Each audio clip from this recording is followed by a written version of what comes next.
พุทธเจ้าผู้แสวงหาซึ่งประโยชน์อันยิ่งใหญ่ขอนอบน้อมพระธรรมคำสอนในศาสนานี้ที่องค์สมเด็จพระสัมมาสัมพุทธเจ้าได้ตรัสแสดงไว้ดีแล้ว ขอนอบน้อมระลึกถึงยังพระสงฆ์สาวกหมู่ใหญ่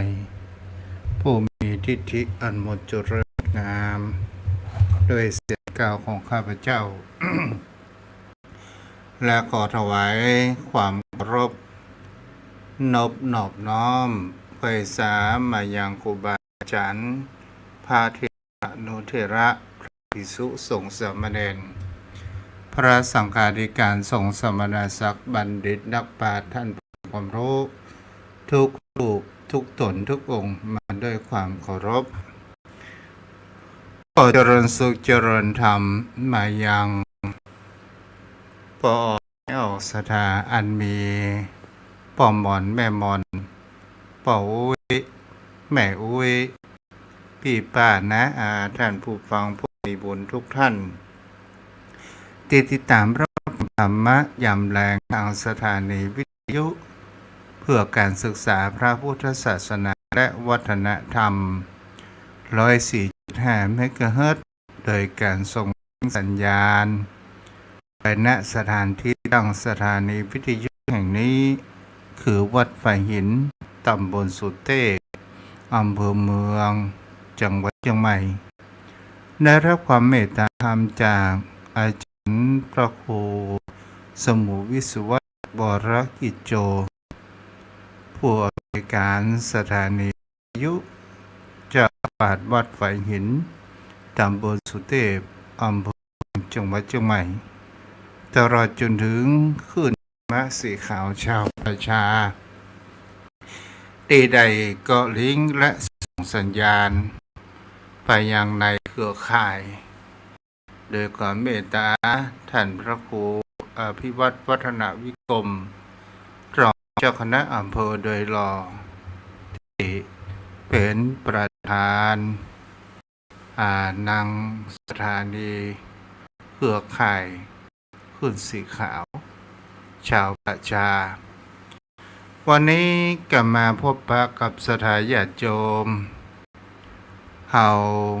ก็ได้รับฟังอย่างธรรมะหลากหลายเรื่องราวสิ่งต่างๆนานาที่เขานั้นได้ศึกษากัน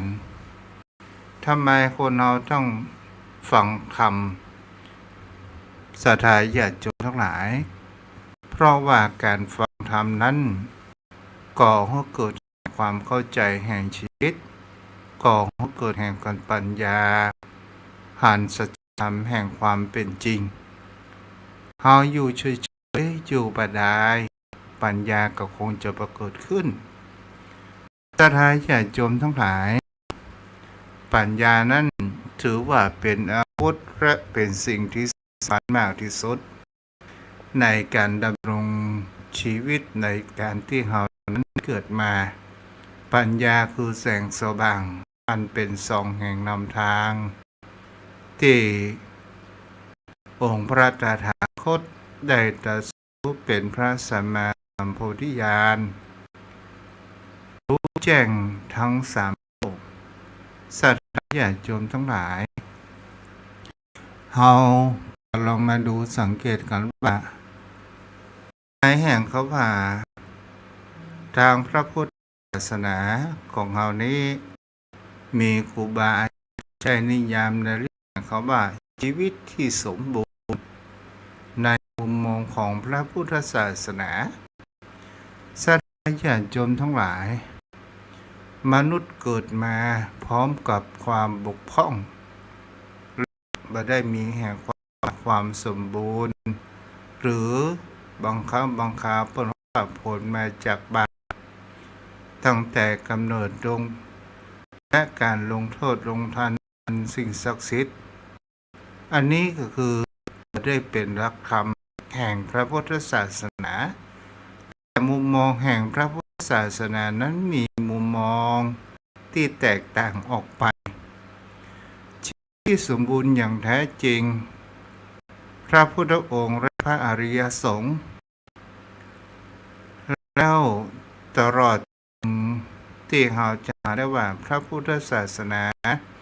อุบัติเกิดขึ้นในโลก 2,500 กว่าปี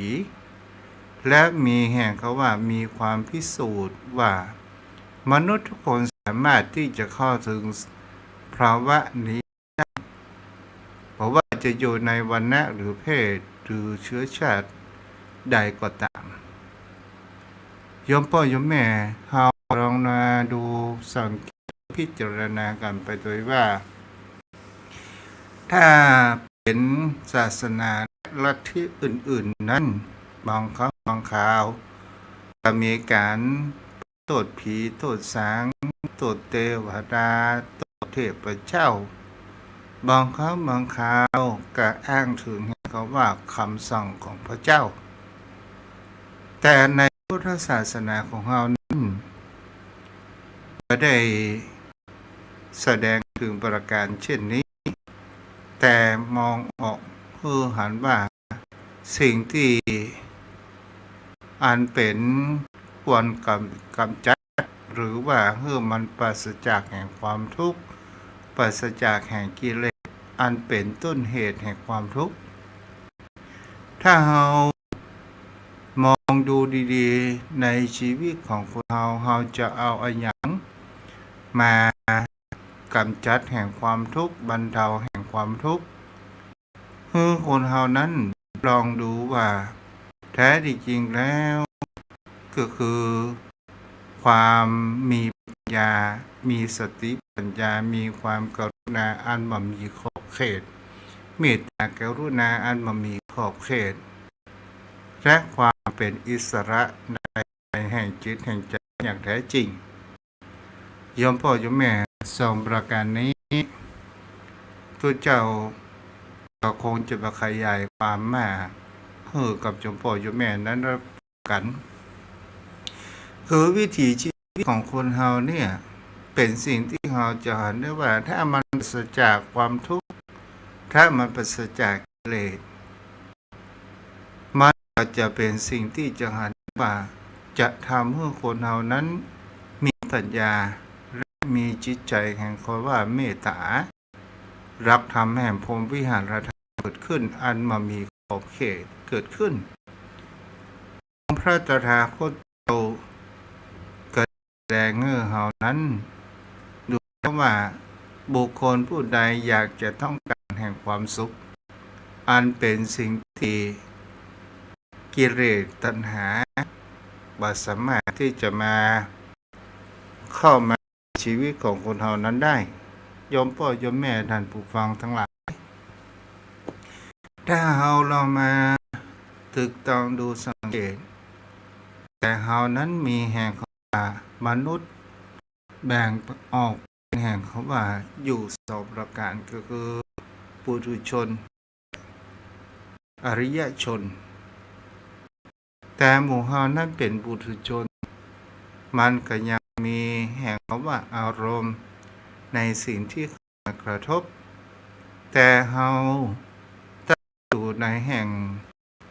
รักธรรมคำสอนขององค์สมเด็จพระสัมมาสัมพุทธเจ้าก็จะทำให้เรารู้ทันแห่งเขาว่ากิเลสตัณหาว่าสิ่งที่บุคคลเฮานั้นหันได้ว่าโทษแห่งใจร้อนโทษแห่งความโกรธโทษแห่งความโลภโทษแห่งความหลงหมายถึงว่าผลนั่นเองศรัทธาญาติโยมทั้งหลายทุกสิ่งทุกอย่างมีเหตุและมีผลถ้าเราจะหันว่าถ้าเราอุปมาอันเป็นกิเลสจะเป็นโกรธก็ตามโลภก็ตามหลงก็ตามแต่เราหูกันอยู่ถ้าเราลองอุปมาเป็นดังเชื้อเมล็ดพันธุ์เราบ่มไปแล้วมันก็งอกงามให้บุญสักวันหนึ่งมันก็จะมีผลเกิดขึ้นท่านญาติโยมทั้งหลายนั่นคืออย่างเล่าก็นั้นก็คือการกระทำ สิ่งที่เป็นการโต้ตอบทางปฏิกิริยาที่เข้ามากระทบตาหูจมูกลิ้นกายใจของเราแล้วก่อเกิดแห่งคำว่าอารมณ์และความรู้สึกนี้เป็นต้นโยมพ่อโยมแม่ก็คงจะเข้าใจประการเช่นนี้พอแล้วว่าทำสิ่งเป็นควรจะมีประจำจิตใจของคนเรานั้นก็คือทำเป็นคู่กันนั่นก็คือความปัญญาและความเมตตาแก่นั้นเป็นสิ่งที่เป็นความคู่กัน คนเฮาจะหันได้ว่าความทุกข์ในใจบางครั้งบางคราวบางคนก็บอกว่าไม่ใช่สิ่งที่จำเป็นแต่ความทุกข์และเบียดเบียนมันเกิดขึ้นในสังคมเกิดและบางครั้งบางคราวคนเฮามองไปทางในสิ่งที่ตั้งแต่เกิดจนถึงจากเหตุปัจจัยอันเป็นกิเลสอวิชชาถ้าเรามองว่าความทุกข์นี่ปัจจัยพระเจ้าบันดาลให้เรานั้นทุกข์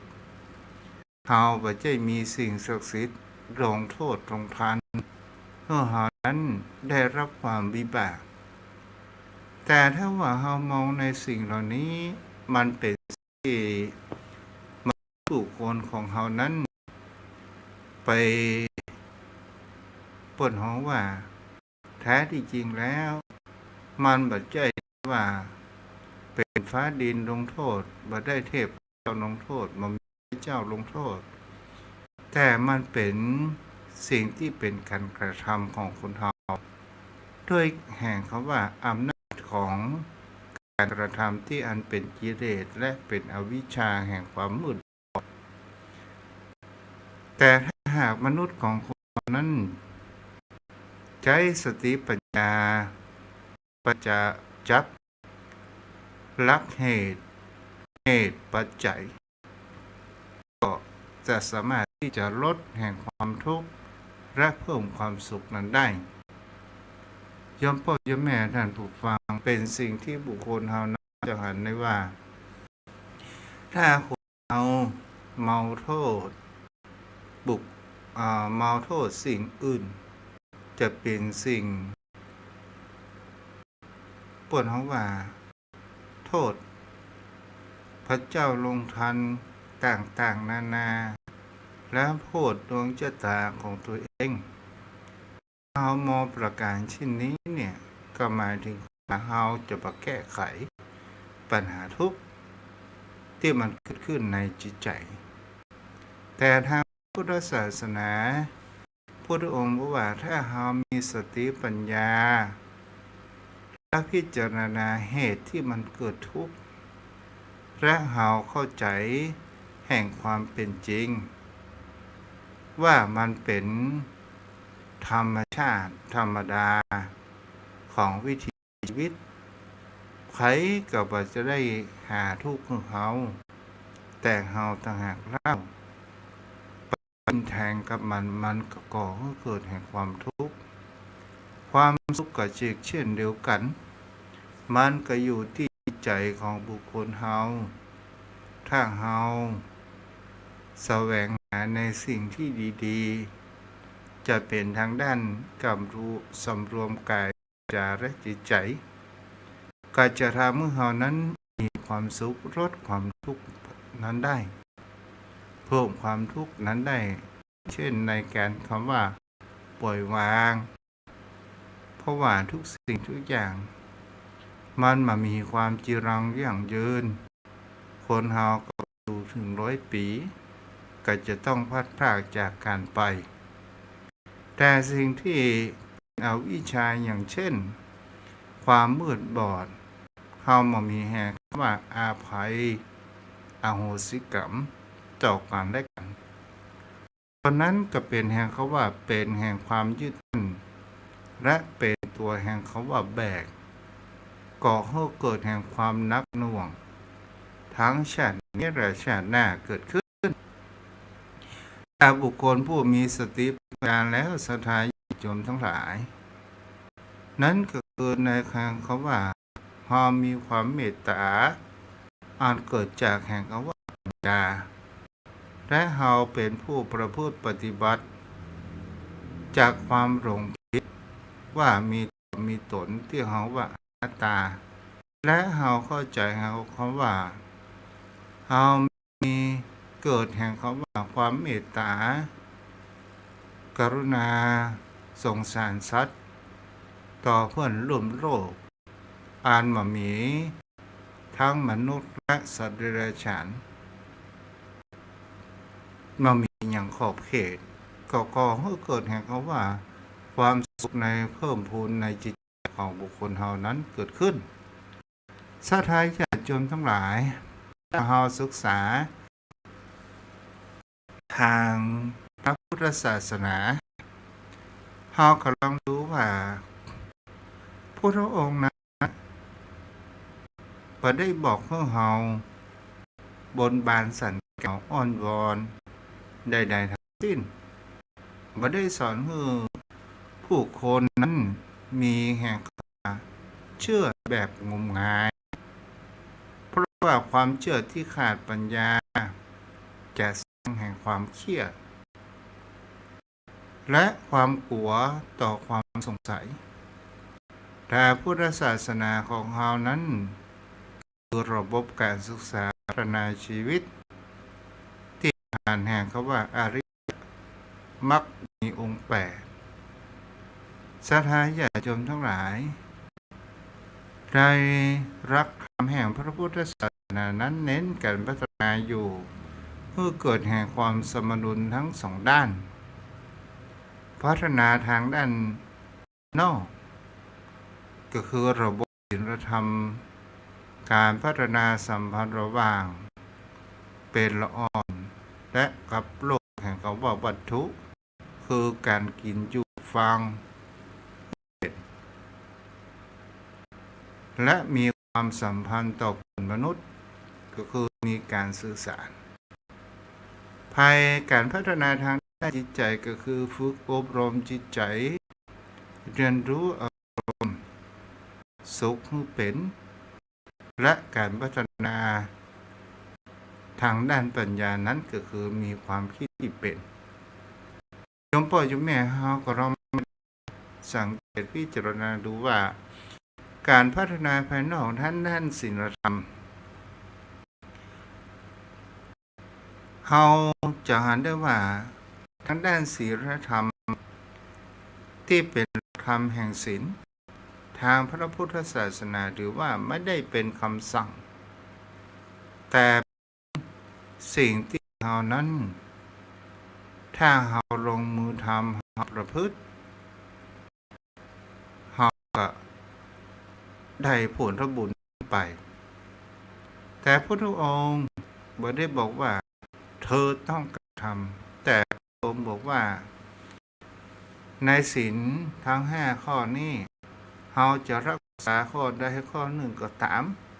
ได้สัก2-3 ข้อก็ดีพุทธองค์บังคับถ้านางศาสนาอื่นนั้นบอกว่าเป็นคำสั่งของพระเจ้าเมื่อบุคคลใดผิดยังคำสั่งของพระเจ้าพระเจ้าจะลงโทษอย่างศาสนาอื่นแต่พุทธศาสนาเป็นเพียงแค่ผู้ชี้แนะและบอกแนวทางว่าทางนี้เด้อทำแล้วก็จะก่อให้เกิดอายุมั่นยืนยาวทำสิ่งนี้เด้อทางนี้ปฏิบัติแล้วก็ก่อให้เกิดคำว่าสุขภาพร่างกายแข็งแรงดีแล้วทางด้านนี้เด้ออยากจะไปมีแห่งความสุขใจในการประพฤติปฏิบัติยังอยู่กับปัจจุบันดูลมหายใจเข้าออกของเฮาอย่างนี้เป็นต้นศรัทธาญาติโยมทั้งหลายเฮาก็ลองมาดูแห่งก็ว่าคนเฮานั้นยิ่งมีแห่งคำว่าเมตตามันก็ก่อให้เกิดแห่งความ ได้ทุกสิ่งทุกอย่างเกิดขึ้น ความเมตตาในที่นี้ศรัทธาญาติโยมทั้งหลายเราขอดูว่าเรา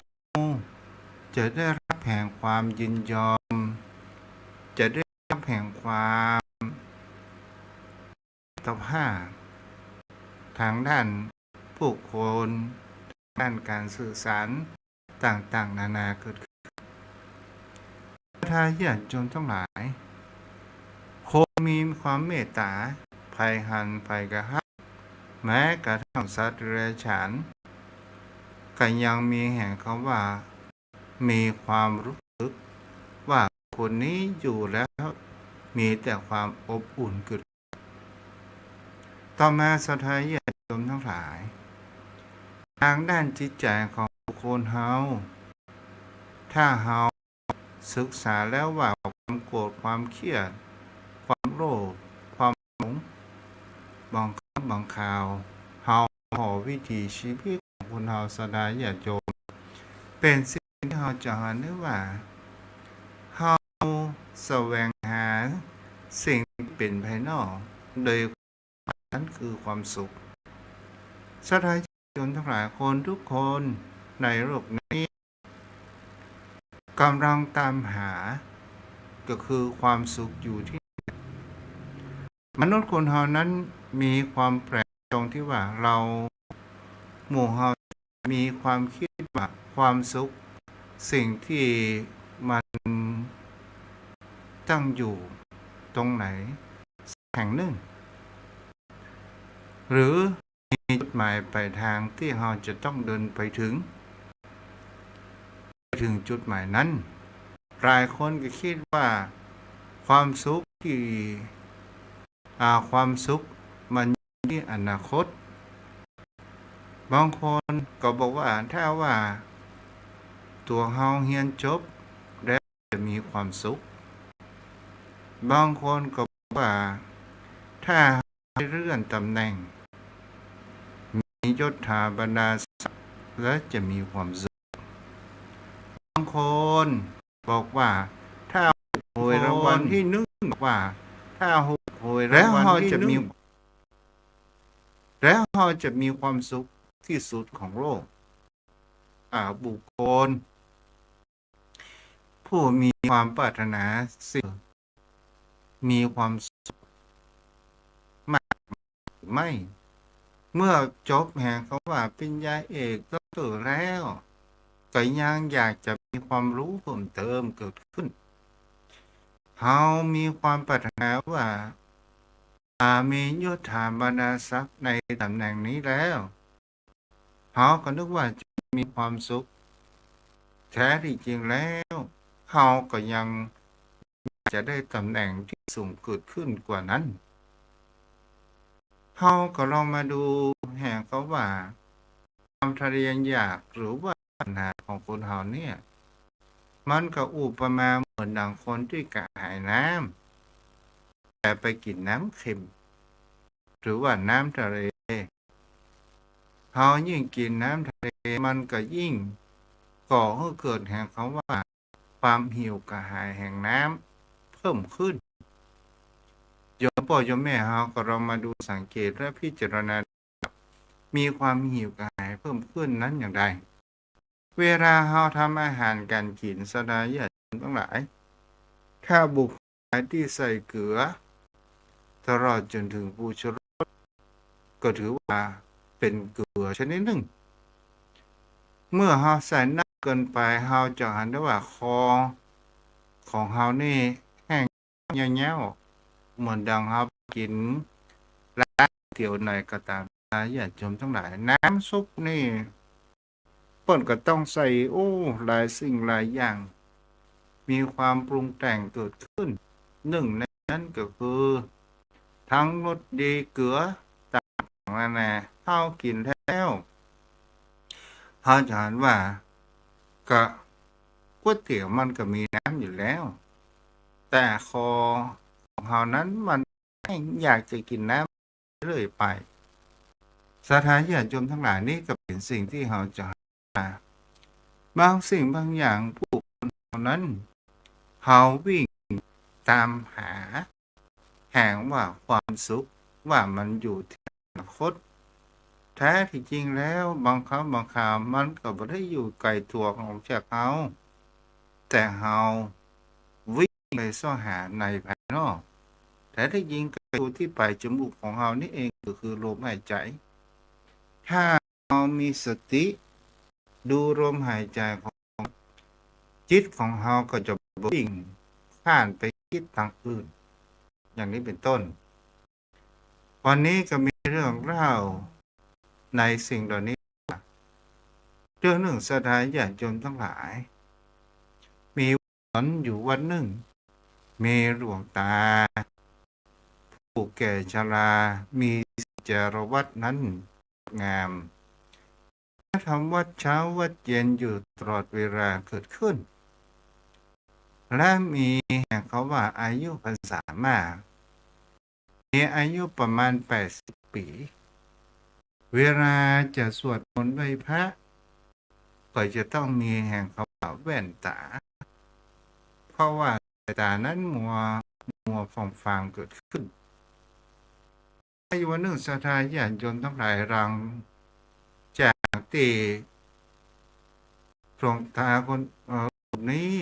ได้ทำวัดอย่างสับเสร็จเรียบร้อยเมื่อเดินทางลงจากวิหาร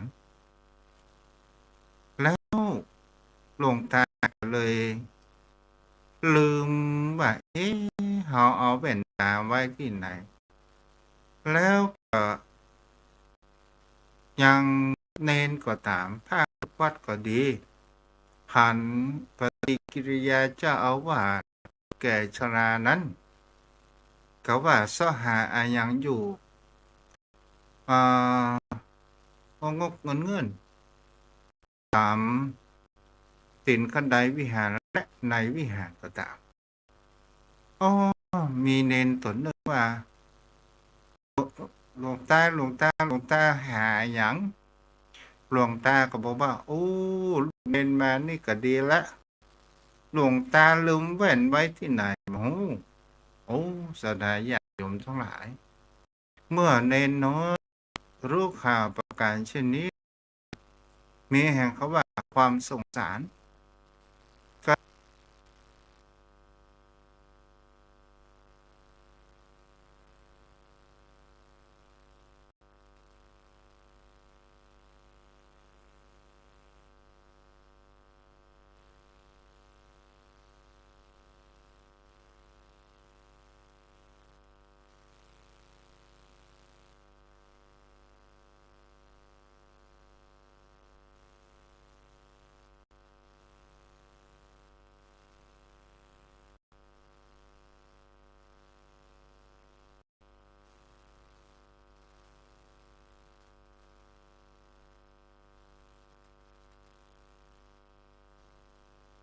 นั้น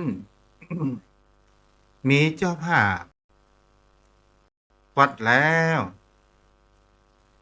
โยมคนนั้นก็บอกว่าวันนี้อย่างวัดมีแห่งเขาว่าความวุ่นวายพระเนนนั้นซ่อหาอย่างกันแน่ก็ได้หาหลวงตาแล้วก็เข้าไปกราบหลวงตาพระเนนซ่อหาอย่างกันเนี่ยโอ้ย หลวงตาลืมแว่นตาวันนี้บ่ได้อ่านหนังสือพิมพ์หรอกโยมคนนั้นก็บอกว่าหลวงตาแว่นตาหลวงตาก็อยู่บนศีรษะหลวงตาเนาะโอ้อ๋ออ๋อโอ้โอ้โอ้มีนี่บ่ได้กะในเรื่องนี้ก็บอกว่าความสุขไม่ได้อยู่ที่ไกลมันอยู่ที่ตัวเราเองเหมือนหลวงตาลืมแว่นตาสาธารณชนทั้งหลายวันนี้จะมีผู้รับชมรับฟังก็มียังแม่สมศรีน้อยปัญญาแม่จุนศรีภาชาโยมพ่อโยมแม่ท่านผู้ฟังแหมช่วงระยะแหมเดือนปลายน้อยก็จะเข้าพรรษาโยมพ่อโยมแม่ลูกทุกว่า อยากจะบอกบุญเกี่ยวกับธูปเทียนบูชาพระรัตนตรัยชุดใหญ่มันราคาตกอยู่1,300ในสำรวจพอราคาในราชดาเพราะว่าในพระประธานในยุคปัจจุบันนี่เปิ่นเปิดจุดธูปกันเฮาก็ว่าโอ้วัดของเฮายังจุดธูปจุดเทียนอยู่บางครั้งมันก็เลอะเทอะกับโต๊ะหมู่อย่างนี้เป็นต้นเนาะก็เลยว่าปีนี้ก็ลองบอกบุญกับสถานญาติโยมว่าโอ้ช่วงพรรษานี้ใครจะมีเจตนาเป็นเจ้าภาพเจ้าศรัทธาที่บางครั้งบางคราวโยมพ่อโยมแม่ได้ถวายเทียนบูชาเทียนอันนี้เราจะถวายเราจะเอาชุดธูปเทียนอันเป็นไฟฟ้าบ่จะได้ใส่ถ่านเป็นไฟฟ้าอย่างแท้จริงมันตกอยู่ราคาประมาณสัก1,300ผายเนี้ยถ้ารวมถึงค่าส่งเนาะสถานญาติโยมทั้งหลายใครจะรับเป็นเจ้าภาพก็ไปปรึกษาผู้จากันได้เด้อวันนี้ก็ได้มาอยู่พอสมแก่เวลาโยมพ่อโยมแม่ท่านผู้ฟังวันนี้ผู้รับฟังก็คือมีทาง Facebook แม่สมศรีน้อยปัญญาแม่จุนศรีภาชาต่อไปก็อู้กับป้นอ่านสายันเนาะ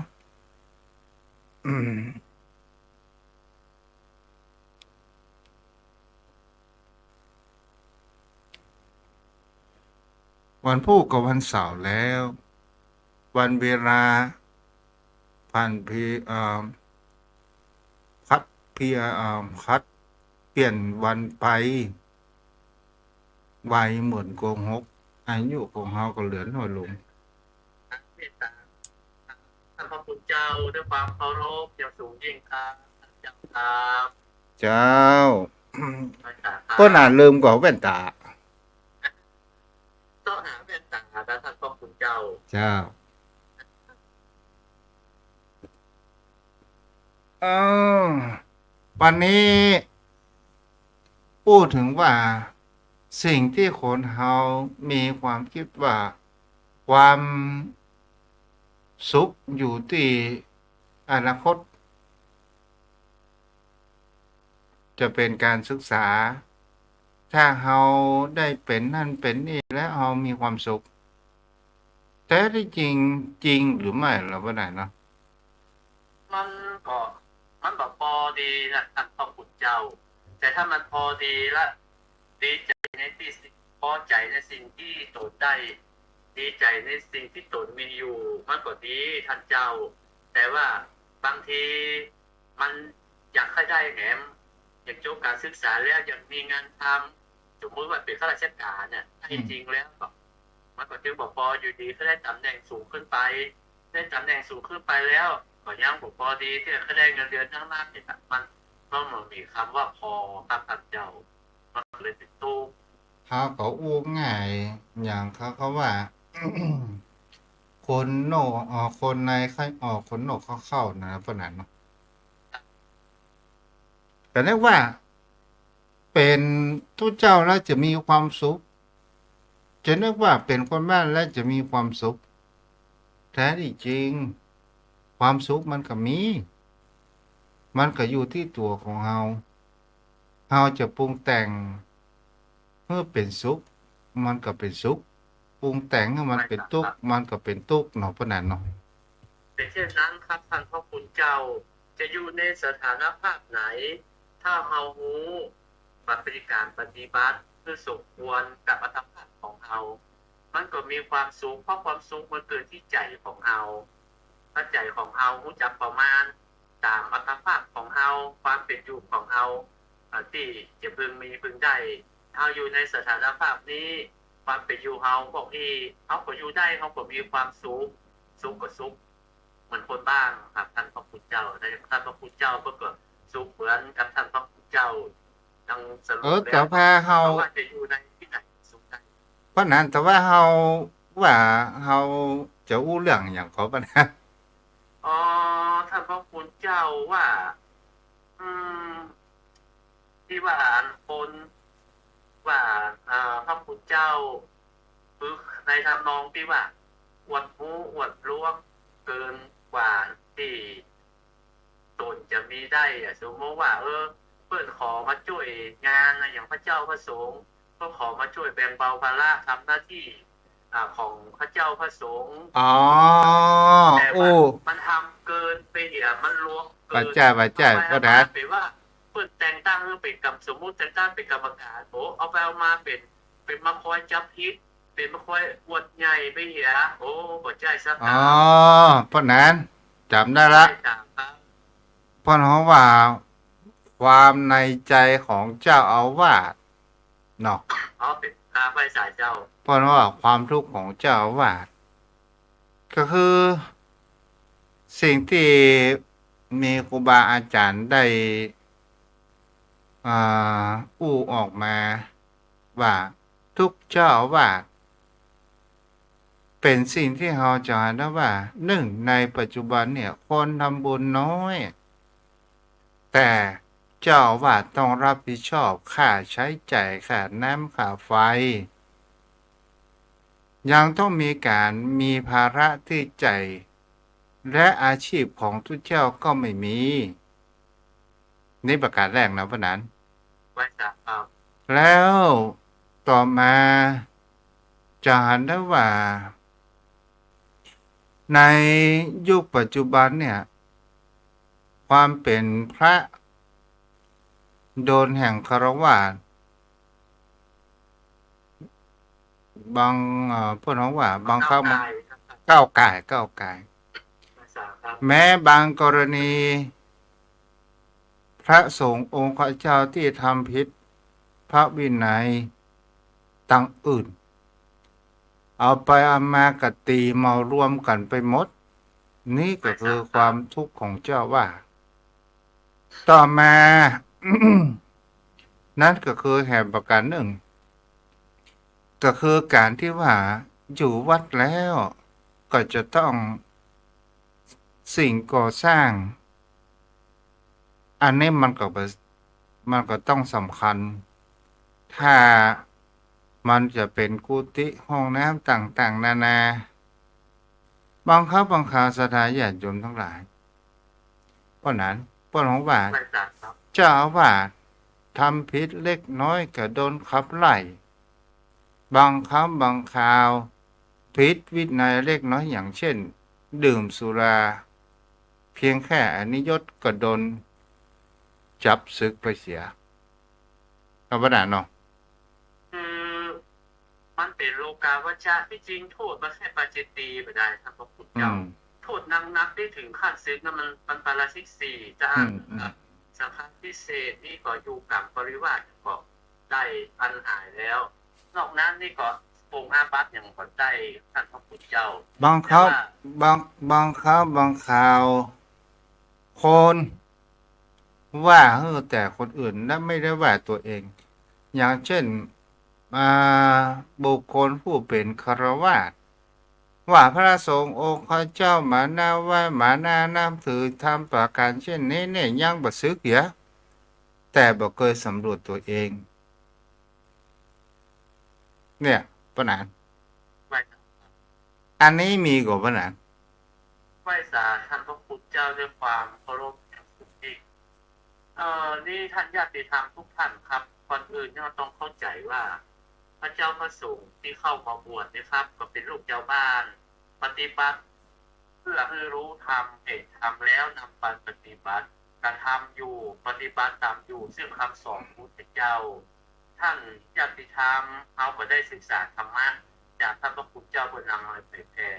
คือเพื่อนนั้นก็ยากจะบรรลุนะแต่ว่ามันยังบ่ถึงเตื้อตั้งใจอยู่ปฏิบัติอยู่ที่จะบรรลุตามเพื่อเหตุครับวัดกับบ้านมันต้องไปด้วยกันครับ บ้านจะมีหลักฐานพอวัดช่วย วัดจะมีหลักฐานพอบ้านช่วย บ้านจะสวยพอมีวัดตัดนิสัย บ้านกับวัดผัดกันช่วยก็อวยชัยบ้านกับวัดถ้าขัดกันทีไรก็บรรลัยทั้งสองทางพระเจ้าว่าสงฆ์เพื่อเสียสละเข้ามาบวชลูกของเจ้าบ้านอันที่มันแบบคิดแต่บัดนักหนาป้านะก็มันเงืออภัยได้และเปิดประปงอาบัติอย่างได้มันแบบขั้นกับจะต้องขับไล่ใส่ส่งครับมันหายากท่านจะติธรรมประเดียวท่านจะไปเอาดังใจท่านทุกอย่างมันบ่มีแล้วครับในโลกนี้เอายืนที่มันดีนักกว่าเสียครับถึงว่า100พระสงฆ์เปิ้นก็เป็นลูกเจ้าบ้านมันเกิน50แล้วก็อยู่ได้ครับมันเกิน50%แล้วถือว่าสอบผ่านแต่มัน100เต็มร้อยมันหาที่ไหนมาได้ครับมันยากครับท่านญาติธรรมทุกท่านเอาท่านทั้งหลายแล้วก็เป็นเจ้าพุทธก็พุทธบุตรบริษัทมันก็ทนุบำรุงพระศาสนาวัดก็อาศัยบ้านก็อาศัยวัดพระเจ้าเพิ่นห้ามเพิ่นเย็นก็นำมาเผยแผ่และที่เพิ่นเสียสละเข้ามาบวชก็ทนุบำรุงแต่สถานดูวัดดูวาแปลงสร้างเสนาสนะทุกอย่างทุกอันนะครับขอโทษนะครับเพิ่นมรณภาพแล้วทายาทก็บ่ใช่ว่าได้รับมรดกครับมันก็ตกไปของวัดเฮาก็ได้ใจได้สอยเวลาว่ามันรู้มันเสียมาเอาก็มาตกว่าวัดพระเจ้าบ่กอยเพิ่นบ่ใช่ได้เป็นนักธุรกิจไม่ได้เป็นพ่อกาเราก็จะเอาเงินที่ไหนมาก็อาศัยจากศรัทธาเอามาช่วยกันให้กันออมมาแต่งแล้วก็เป็นสมบัติของส่วนรวมเป็นสมบัติของพระศาสนาเอาไว้ใจในงานของมันสมณกิจของพระเจ้าพระสงฆ์พ่องศาสนกิจของญาติโยมพ่องนะครับแล้วก็การที่ว่าเอาไปตำหนิเปิ้นว่าเปิ้นบ่ดีอย่างนั้นอย่างนี้เปิ้นมีศีลมีข้อบัญญัติมีวินัยกำกับควบคุมอยู่แล้วเปิ้นปกครองกันได้ถ้ามันมักแท้ๆนะครับมันจึงออกครับมันจึงชูบ่ได้แต่ว่าที่มันเล็กๆน้อยๆนะมันก็อารมณ์อร่อยกันครับท่านเจ้าครับพูดถึงปัญหา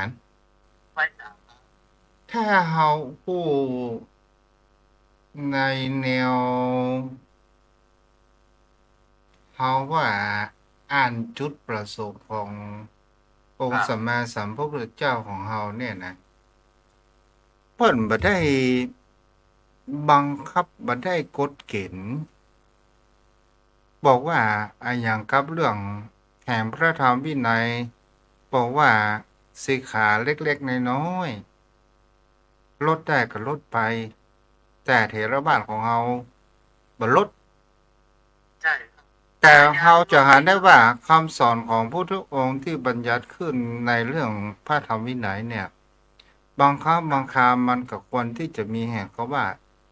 ในความมุ่งหมายของพระพุทธองค์ก็คือมีความยืดหยุ่นต่อสภาพสิ่งแวดล้อมพระพุทธองค์รู้ละว่าสิ่งเหล่านี้จะเกิดขึ้นในอนาคตเราก็ลองมาดูวิวัฒนาการแห่งความเปลี่ยนแปลงของวิถีชีวิตของคนเราโลกนี้มันอยู่เหมือนเดิมแต่โลกที่เราบอกว่าโลกพัฒนาแล้ว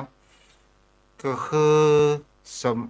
จิตใจปัญญาของคนเราต่างหากเล่าคือที่เราไปเสริมแต่งโลกอย่างคำว่าโลกร้อนเนี่ยแท้จริงธรรมชาติของโลกมันจะร้อนแต่เราต่างหากเราไปเสริมแต่งไปปรุงแต่งให้โลกมันร้อนแม่นบ่ปะนะใช่บางทีมันก็เป็นฝีมือของมนุษย์ท่านเจ้าและการดูจริยวัตรของพระเจ้าพระสงฆ์มันก็แล้วแต่สภาพแวดล้อมของแต่ละที่พึงพอจะทำได้อย่างท่านเจ้าว่าน่ะสิกขาวินัยเล็กๆน้อยๆนะมันก็สามารถเปลี่ยนแปลงได้แต่คนที่มันยึดติดลงไปมันจะเอาอย่างนั้นทุกอย่างมันเป็นไปไม่ได้หรอกครับอย่างสภาพแวดล้อมของแต่ละที่อย่างถ้าทางใต้ดังนั้นนะเพื่อสามารถขับรถขี่รถได้ถามว่าผิดก็ผิดเฉพาะบ่มีใบขับขี่ครับเพราะในวินัยนั้นเพิ่นก็บ่ได้ห้ามโดยตรงแต่ว่ามันเป็นการจำเป็นของพระเจ้าพระสงฆ์มันมามีกฎหมายรองรับบ่ได้ผิดพระธรรมวินัยมันมามีกฎหมายรองรับเพราะว่าเพศบรรพชิตเนี่ยเป็นเลือกตั้งก็บ่ได้มันไปได้นะครับท่านเจ้าศรีลังกาพระสงฆ์เพิ่นมีบทบาทใน เพิ่นมีเขาก่อนเรามาดูพอเมืองเจียงตุงเมืองบ้านแม่เน้นน้อยยังขี่รถถีบรถเครื่องตู้เจ้าขี่รถเครื่องอ่ะมีเนาะก็ถ้าพายเรือพวกประพิษนะที่เจ้าพวกพายเรือบินทบาทได้มันสภาพแวดล้อมที่กันนั่นนะ จะต้องเปิดได้แต่จริยวัตรเช่นนั้นนะท่านเจ้าพระพุทธองค์บอกพระพุทธองค์ที่แม้นะครับขี่แมะขี่แมะอ่ะบินทบาทในสุโขทัยครับท่านพระคุณเจ้าเพราะบางเปิดมันเป็นสภาพเป็นดอยเป็นห้วยเป็นอย่างเงี้ยบ้านโพนห่างต้องขี่ม้าไปบินทบาทนะครับไปไหนต้องเอาม้าไปเป็นเจ้าผมไปบินทบาทแต่ทางเฮานี่มันก็บางที่มันก็เป็นที่กันดารของท่านพระคุณเจ้าแต่ว่ามันเป็นสิ่งที่สภาพแวดล้อมทางเฮามันสามารถจะเปิดกว้างได้ครับเอาเปิดปีจะท่านบางที่บางงามบางที่ตรงทรงบ่เหมาะสมมันต้องดูจากสภาพพื้นที่เพราะว่าอย่างนั้นเปิดก็ลำบากในการดำเนินชีวิตของพระเจ้าพระสงฆ์นะท่านเจ้าพระพุทธองค์บอกว่าบอกเฮอภาษาวกไปเผยแผ่บอกว่าอะไรปะนั้นเอ่ที่ว่าไปคือธรรมะไปเผยแผ่เพื่ออ่าโลกัตตจริยางอ่าเพื่อประโยชน์ชาวสุขโลกได้เออรับความสุขไปเพื่อนะครับเจ้าก็คือเพื่อประโยชน์ชนหมู่มากใช่มันก็ใช่ซึ่งประโยชน์ของตนมากๆและครับประกอบประโยชน์หนึ่งโลกัสสจริยะเพื่อชาวโลกและเพื่อชาจัตตะอันนี้เพื่อญาติพี่น้องและอัตถจริยาอันนี้เพื่อตัวเองคือประโยชน์ทั้งสามอย่างและเธอจงเที่ยวจารึกไปเพื่อประโยชน์ของชนหมู่มากนะต่อไปก็คือไปนำธรรมะไปเผยแผ่กับญาติโยมมุจุละจงกันดารทำให้ทั่วไปเขาเลี้ยงง่ายไม่งอปะนั้นใช่ครับท่านพระคุณเจ้าจะที่ได้เพื่อโอวาทปฏิโมกข์พระภิกษุครับเธอจงนำธรรมะนี้ไปเผยแผ่แต่ตนเพื่อเป็นการอนุเคราะห์ของความคิดคือได้รู้ถึงธรรมะที่ได้ตรัสไว้ดีแล้วครับพระคุณเจ้าถ้าเฮาอู้ถึงที่พระองค์บัญญัติศีลที่เป็นตัวทำแล้วหนึ่งขาดจากความเป็นพระภิกษุอันเป็นอาบัติที่ทำแล้วหรือว่าขาดจากความเป็นพระนั้นนั่นก็คือปาราชิกสี่เท่านั้นเองท่านปาเจ้าราชิกสี่แต่สังฆาทิเศษนี่ก็เป็นเพียงแค่ไปอยู่อยู่ปริวาสก็ได้แล้วครับพระไปอยู่คุณเจ้าบริวารถ้าปาจิตตีอย่างกินเหล้าข้าวเย็นอัอืมนนี้อันนี้ก็ปลูกอาบัตินะครับ อืมแต่พื้นที่บางพื้นที่ครับอันปรับของเขียวอย่างคือเที่ยวหญ้าได้หญ้าตัดไม้ตัดตอกถ้าเป็นทางภาคใต้จะเป็นเซ็กซัสเป็นอันเจ้าบัดเนี้ยมันได้นะจะไปลบหญ้าอย่าไปฟันต้นไม้นี่มาได้ในพื้นที่นั้นเปิดถือมากๆเลยเซ็กซัสว่าโอ้ยทำมาได้เลยแต่ว่าเรื่องขับรถขับรางอย่างนี้เปิดถือว่าเป็นธรรมดาเพราะว่าตามสมัยตามสภาพแวดล้อมครับต้องมี พระเจ้าก็ไปมีรถของเพื่อนไปส่วนตัวเวลาไปนิมนต์ไหนเพื่อก่อนจะเอาไปครับพระเจ้าครับรับทำคำสอนของพระองค์อย่างเช่นถ้าอยู่ควรว่าอย่าละลานต้นโพอย่าละลานต้นไม้แม้กระทั่งหักกิ่งต่างๆนานาก็ทำไม่ได้ ในใช่คที่รับนี้หมายถึงเปิ้นบ่เฮ้อบ่อยากจะเฮ้อทุเจ้าทำลายป่าเนาะปานนั้นเนาะ ครับต้องอยู่กับต้นไม้เพราะว่าอยู่ป่าเป็นวัดคือเมื่อก่อนนี่วัดวารามผมเคยมีแต่ว่าทุกภาคพิสูสูงอยู่บนไม้อยู่ป่าเป็นวัดหรืออยู่ป่าเป็นจริยวัดอาศัยป่าแล้วก็ทำลายของเกี่ยวหรือทำลายป่าได้เป็นตัดไม้ทำลายนะครับท่านเจ้าครับเพราะนั้นไหว้สาครับ เฮาว่าเจ้าหน้าที่บางครั้งบางคราวนี่ใหญ่กว่าเจ้าคณะจังหวัดก็เนาะไหว้สาครับ ใหญ่กว่าพระอุปชฌาย์จับตุเจ้ายับศึกไปเลยอะ ถ้าพระพุทธเจ้าโพสต์มาได้คือความเป็นธรรมอันนี้ความทัศนคติผมนะเออบางทีน่ะโท ษมันยังมาถึงที่สุดเตื้อเมื่อเพิ่นซิกก่อนเนี่ย อ่า แล้วเพิ่นซิกแล้วนะท่านพระคุณเจ้าพรรษาเนี่ยมันก็ขาดมันนานไปเกินระยะเวลาเพิ่นไปอ่ะมันก็ภาษาของพูดก็ขาดเรื่องยังบ่ไปถึงไหนเตื้อมันน่าจะมีส่วนใดส่วนหนึ่งที่ว่าเพิ่นต้องอธิกรณ์น่ะเพิ่นไปพักอยู่ที่ วัด พักตั้งเป็นศูนย์กลางไว้สำหรับผู้ต้องอธิกรณ์เพิ่นผิดบ่ฮู้เตื้อแต่ต้องถึงคดีที่สุดยังชาวบ้านทั่วไปน่ะทุกยับปั๊บเนี่ยยังถือเป็นผู้บริสุทธิ์ครับท่านเจ้าเพราะว่าคดีมันมาถึงที่สุดเตื้อ อู้ปัญหา ต้องคดีตัดสินแล้วไว้ศาลเจ้า ถ้าเฮาอู้ว่าถ้าว่าครูบาเจ้าศีลธรรมอยู่ในยุคปัจจุบันนี่มันมีอะเนาะ บ่ได้ซื้อแล้วท่านพระคุณเจ้า ก็ที่ผ่านบ่แท้เป็นอย่างนั้นแท้นะท่านเจ้าอันยัดเยียดใส่เปิ้นแล้วท่านเจ้าเพิ่นก็เพิ่นบ่มีอาวุธยุทโธปกรณ์หยังแล้วเพิ่นก็บ่มีพนงพนายกับตัวเงินทองเพิ่นก็บ่ใช่จะไปซ่อได้ได้บ่ใช่เหมือนนักธุรกิจหรือนักการเมืองเนี่ยส่งผู้มีอำนาจขอโทษนะไม่ใช่นักการเมืองผู้มีอำนาจผิดทรงหน้าทรงตาแต่ก็ยังเป็นถูกอยู่อำนาจเงินครับท่านเจ้า อืม ถ้าเพิ่นถูกได้โอ้แล้วอย่างทุกเจ้าเพิ่นบ่ใช่มีเงินมีทองบ่ใช่ได้ไปกล้าไปขายบ่ได้ตั้งให้มาเป็นทนายเราต้องใจเงินใจทองมาท่านเจ้าบางทีก็ยามเพิ่นสึกแล้ว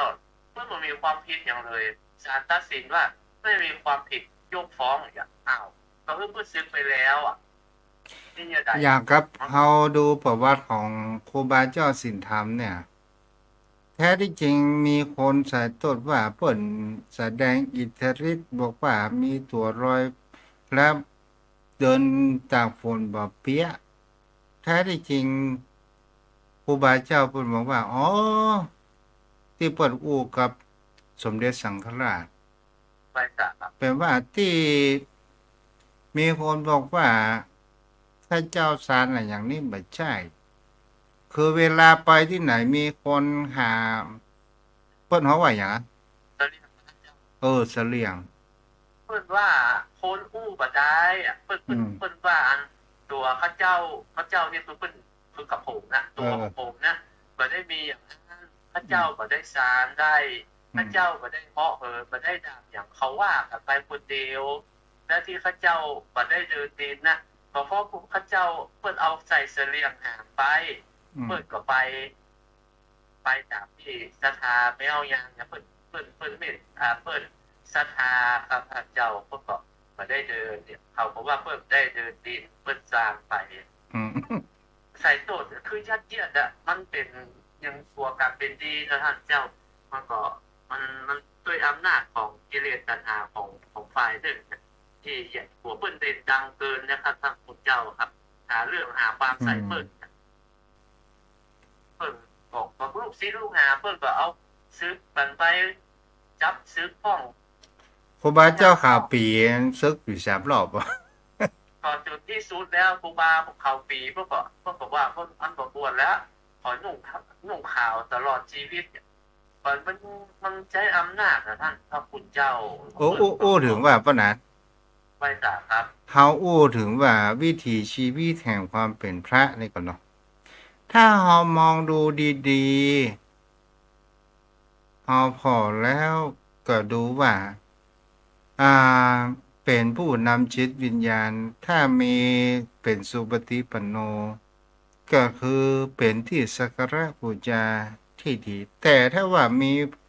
พฤติกรรมเสียเล็กๆน้อยๆเนี่ย บางครั้งบางคราวห้าก็เพราะว่าเจ้าบ้านก็เป็นใหญ่กว่าพระสงฆ์เนาะ ท่านเจ้า อืม คุณงามความดีเพิ่นได้สร้างเพิ่นได้ทำไว้ยังท่านอยากที่ทำทุกท่านน่าจะมองเห็นคุณงามความดีของพระเจ้าพระสงฆ์ที่เพิ่นได้ทำเป็นธรรมเนียม มัน ปฏิบัติ มันจะเป็นธรรมชาติครับว่าไหนที่ว่าทำดีมาตลอดทำชั่วนิดเดียวลบหายความดีไปหมดเนี่ยเพราะนั้น ใช่ครับท่านเจ้ามันก็เหมือนจุดดำในผ้าขาวผ้าขาวคืนจัดใหญ่แต่จุดดำนี่ห้าจุดคนก็ไปมองกับจุดดำทั้งที่มันขาวนักหรือดำประเดี๋ยวนี้ก็เช็คเช่นคนมันมีกิเลสตัณหานักมันเหมือนนึกว่าคุณงามความดีเพื่อก็มีนักรอเพื่อสร้าง นาสนะสร้างวัดสร้างวาเพื่อนพิษก็ไม่ใช่ว่าถึงขั้นร้ายแรงมันก็ยังบัดใจปาราชิกสี่เตื้อมันก็ยังคืออภัยเพื่อนได้เพื่อนก็ยังจะมีกำลังใจที่จะพัฒนาอย่างท่านเจ้ามี เพื่อนเนี่ยแต่ละเรา มี เนี่ยยังเพื่อนมาได้ถ้าเรามีพระเจ้าประสงค์นะครับสร้างวัดสร้างวานี่คนบ้านทำมาได้หรอกครับ ต้องอาศัยบารมีพระเจ้าพระสงฆ์ทั้ง โอ้ นั้นนะครับ ถึงพ่อหนาน บาอาจารย์ พ่อหนาน เพื่อนเสียสละไหว้ศาลเจ้า ไม่มีใครดีที่สุด และไม่มีใครเลวที่สุด ไม่มีใครดีที่สุดเหมือนพระพุทธองค์ ไม่มีใครเลวที่สุดเหมือนพระเทวทัตแต่ก็พ่อหนาน ใช่ครับเป็นเช่นนั้นครับถ้าอันคนมันก็เป็นรักสัจธรรมนะที่อันนี้มันจะเป็นหลวงวิจิตรหรือว่าใครแต่งไว้ของผมไปจับมาว่า อันที่จริงคนเขาก็อยากให้เราดี แต่อย่าเด่นเกินดีเขาหมั่นไส้จงทำดีเถิดแต่อย่าเด่นจะเป็นภัยเพราะไม่มีใครเขาอยากให้เราเด่นเกินมันเป็นอันนะครับท่านเจ้าคนเฮามันก็หัวเปิดเป็นดีอะ มันเป็นโทษของคนอื่นเห็นเป็นเช่นภูเขาโทษของเราเห็นเป็นเช่นเส้นผมถ้าเอาผิดละโอ้ยปัจจัยถ้าเปิดผิดเราก็ใส่ความเปิดเอาจน อืม จนตี แล้ว ว่ามัน แล้วมีคำต่อตัวไปแยกครับพ่อหนาน ไม่จ่าครับ ตดของคนอื่นก็ว่าเหม็นตดของเรา ใช่ครับโดนคนอื่น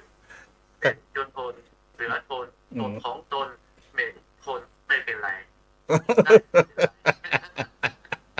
มันต้องทำ อันนี้ถ้าว่าเราเข้าใจเนี่ยจะเราปล่อยวาง มันก็ โอ้ มันเป็นธรรมชาติของมันเนาะเนี่ยเพราะนั้น ก็ ใช่ครับ มันเนาะอีนะแปลว่าเราสบายใจละเนาะ นั่นเอาผมได้มาสบายใจครับ มันถึงไปถึง100 ปีถ้าต้องคุณเช่าที่จะถูกชุดต่อ90อ่ะคือถ้าไปก็เป็นสลืมกุกะนะโม มัน เป็นลืม คนเรามันจ้างเสียกับมือที่สามเพราะนั้น มันว่าอย่างอันเนี่ยบาโคตรมันไม่ยังมันกะ เป็นฮันเฮ้ยอ่ะแม่บอกปัญหา บางคนก็หูเบาท่านพระพุทธเจ้า เออ ฟังความข้างเดียว เออ ผู้พิพากษาเพื่อตัดสินคดีความก็ยังฟังสองข้างฟังความสองฝ่ายครับบางคนที่มันฟังความข้างเดียวนะครับ มันเป็นผู้ที่มันนับแน่นด้วยเหตุผลด้วยอคติครับลำเอียงเพราะรักเพราะโกรธเพราะชังเพราะชอบถ้ามีใจเป็นกลางแต่ก็ฟังทั้งสองข้าง แล้วนำมาพิจารณาว่าผิดจริงก็ถูกต้องจริงก็ตัดสินด้วยสติปัญญาของเราอย่าไปเอาคนอื่นนำครับว่าคนอื่นนะเขาบอกว่าเพิ่นมีอคติก็เพิ่นรักเพิ่นชอบเพิ่นโกรธเพิ่นชังเพิ่นเกลียดอย่างก่อนบางคนบางจังเราใส่ความเต็มที่บางคนถ้ามันห้ามกันเราก็เชิดชูจะพิษอย่างใดมันก็ถึงว่าดีอยู่ แต่ถ้าคนมันจังแล้วจะดีใดมันก็ถึงว่าพิษนะมันถึงพิษอย่างเดียว แม้กระทั่งอหิสกะ โดนคนอิจฉาเป่าอาจารย์ตัวเอง ตอนสุดท้ายก็ยังแพ้เพราะนั้น อันตรายนะลมปากของคนนี่นะ เสาศิลายาว8 ศอกตอกเป็นหลัก คนผลักไปมาเสายังไหวเกาะจิตใจของคนน่ะก็อู้ตึงวังมาล่างแต่กะหาเป็นอย่างอ่านแต่โอ้มันมีแต่โรยถ้าท่านเจ้ามันเป็นอย่างนี้ ก็ยังกับครูบาศิลป์ทำนั่นแหละโอ้เชียงใหม่ จะหาคุณงามความดีของเพิ่นน่ะเป็นผู้ชนรุ่นหลังที่ได้เห็นคุณงามความดีคุณูปการของเพิ่นแต่เพิ่นกับพฤติกรรมที่ไหวเป็นตัวอย่างที่เคารพสักการะบูชานะแต่ ครับ ฝ่ายตรงข้ามที่ใส่ร้ายใส่ความเพิ่นมันก็มีคนคุณตำหนิดินทาที่ฉินดินทาว่าโอ้เป็นคนมันมีศีลมันมีธรรมน้อยเป็นคนที่นั้นมีอคติอย่างท่านเจ้า แม้กระทั่งพุทธองค์ก็ยังมีเนาะ พระพุทธองค์ก็โอ้ท่านพระพุทธองค์นี่นักเหลือเฮาเหลือล้นเหลือหลายแต่ พอนางมาคราวที่ยาจ้างคนไปด่าแล้วด่าเล่า ถ้าเป็นเขาเนี่ยเขาก็ทนมาได้เหมือนกัน ท่าน นะ พระคุณเจ้า ที่นางจิตจันจามานานาวิกานะครับถ้าเป็นอยังเฮาเขานี่ผมว่าเคยจะซึกเพื่อเคยจะถูกยับซึกแล้วนะครับเจ้า อ่า จะมานาวิกา อืม ที่ไปเอาต้อนหลวงนับไปแล้วก็เอาผ้าพันไว้เต็มหน้าห้อนใจแสดงเป็นหนูครบเจือกพุทธนะครับพระคุณเจ้า อืม แต่ แล้วเราประดานเนาะหมดเวลาละ อ๋อครับกราบไหว้สาท่านเจ้าด้วยความเคารพอย่างสูงยิ่งครับท่านญาติธรรมทุกท่านได้ศึกษาธรรมะได้เมื่อกี้นั่นก็คือมีธรรมะไว้กับตนกับตัวพิจารณานะครับเอารักษาธรรมะเฮาก็ธรรมะรักษาเฮาจิตใจเฮาก็เบิกบานคือความสุขเกี่ยวกับธรรมะที่เฮาได้ศึกษานะครับขอบคุณครับสวัสดีครับ บุญรักษาเด้อเป็นธรรมะบันเทิงพ่องสาระแห่งความจริง มันเป็นสิ่งที่เขาจากการก่อให้เกิดแห่งความเพลิดเพลินธรรมะเป็นธรรมะบันเทิงโยมพ่อโยมแม่ก็จะไปลืมเด้อภาษานี้ตัวเจ้าเขาได้ทูบเทียนเทียนไฟฟ้าชุดละประมาณ 3,000 ปลาย3,000 ปลาย 1,300 กว่าปลาย โอ้อะแม่เว้ยเด้อแม่เด้อฮัลโหลแม่ว่าไร สวัสดีจ้า จ้าเจริญพร1,300 1,400นั่นแหละจ้าบุญรักษา จ้า จ้าเอาไว้เพียงแต่เด้อบุญกินบุญตานรักษาอายุวันโนสุขังพลัง ไม่มีความทุกข์สุขเหตุตานัง